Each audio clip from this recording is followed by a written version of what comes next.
ไปลองมาตำบักหุ่งอีกแล้ว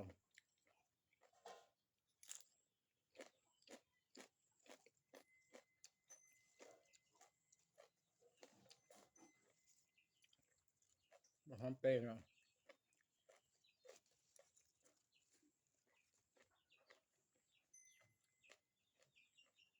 ผักบัวละพะผักบง ทิ้นพี่น้องตัวอ่อนตัวแก่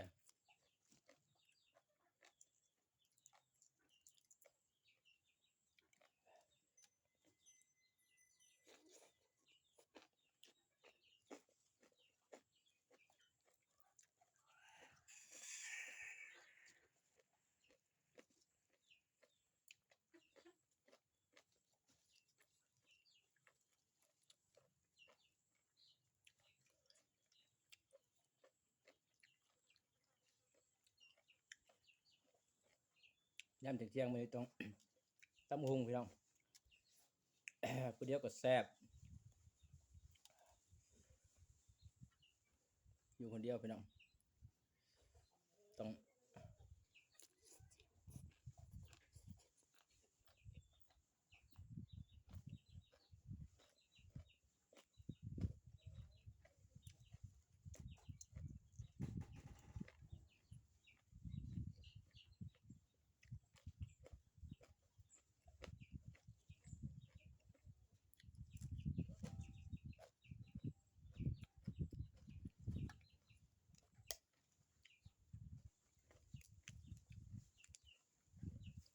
เฮ็ดไปนี่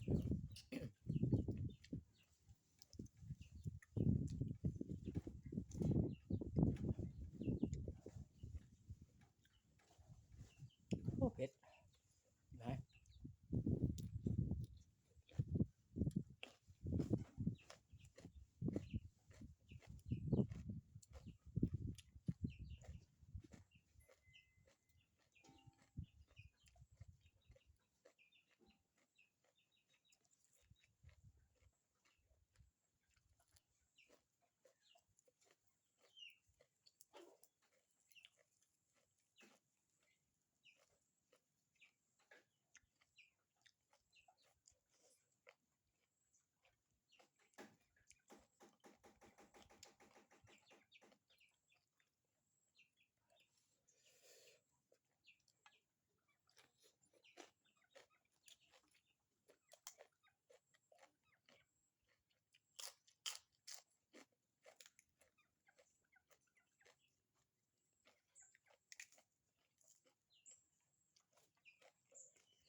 มื้อนี้บ่มีข้าวปุ้นพี่น้อง